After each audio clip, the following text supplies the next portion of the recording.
Welcome, everyone, to Influential Leadership Tips. My name is Dave Miller. And I'm John Hadley. And John, since you just finished your wake-up rap, since we're doing a morning version of this, I'll take this tip if that's okay. Go right ahead. All right, and you got your Dunkin' Donuts coffee. I'm very envious. Last week, we talked about, we asked the question, are people resistant to change? And we determined they're really not. They're really resistant to losing control. And I asked everyone to think about where are the people you want to influence feeling out of control. But I want to take that a little further because there's a little bit of a problem with that. Because is that all there is to it? We just need to find where someone's feeling out of control, present our product, service, idea to them, and we're gonna influence them. We're gonna make the sale. We're gonna influence them. They're gonna buy into our idea, and everything's gonna be copacetic. Well, that would be true if we lived in a functional world, but unfortunately, we live in a. That's your cue, John. Unfunctional, dysfunctional. Dysfunctional is the word. Yes, and by dysfunctional, I mean this, John. I mean, I could come to you and I'd say, John, I have this problem. It's keeping me up at night. It's terrible. I feel totally out of control. And you would say to me, Dave, I have the perfect solution for you. It'll solve all your problems. You'll be feeling great if you just apply this. And I say, John, you know what? You're right. That is a great solution. I really should do that. Let me think about it. Absolutely.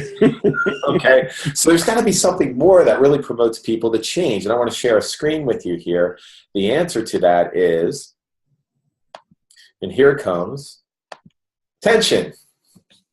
Okay, now we define tension as the level of physical, emotional, and intellectual activity a person is experiencing at any given moment of time. Okay, so John, I want you to describe to me someone who is experiencing zero physical, zero emotional, and zero intellectual activity. Dave, I'm apathetic. Well, okay, but I would argue that you have more than zero. Maybe it's really a low number. What would someone that has zero be? What state would that person be in?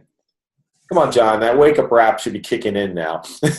It put me to sleep. So, the right answer is dead, okay? And really, my point is, in the absence of tension, there is no productivity, okay? And if you look at this chart here, this graph, we see what happens to tension or productivity when we raise tension. So what happens to productivity, John, when tension goes up?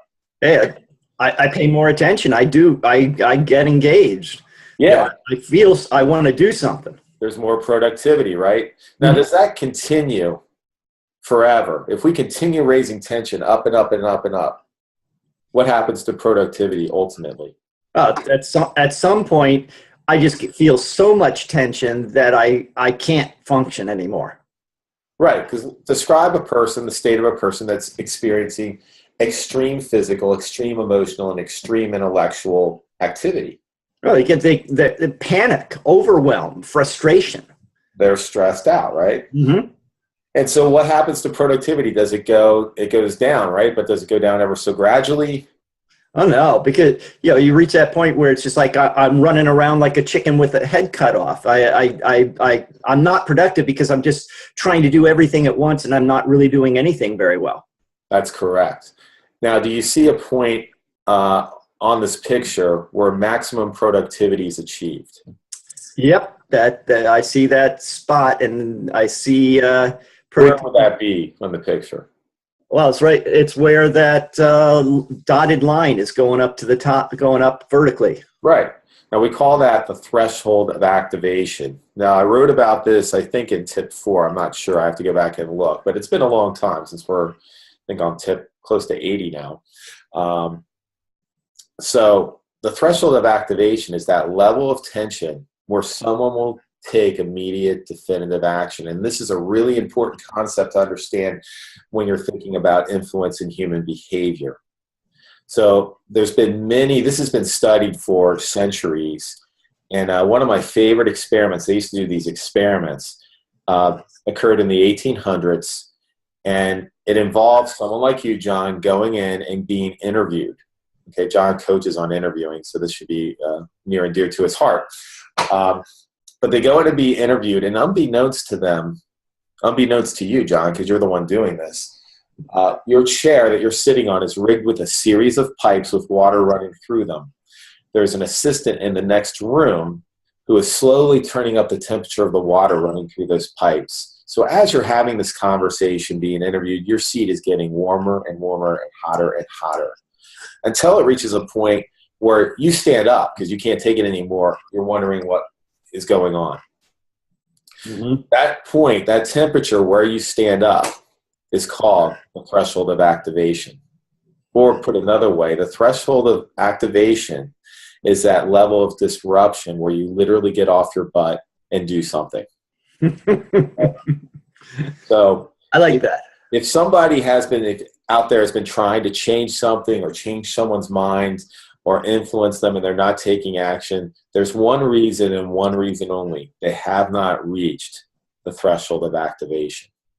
That's the thought I want to leave with you this week. We'll delve into it a little more next week because I want to prove to you why tension is the most important critical factor in influence. Okay? So think about that as you look at your prospects. Think about that thought. Be aware of that. And until next week, we will have a good week. And John? Be influential.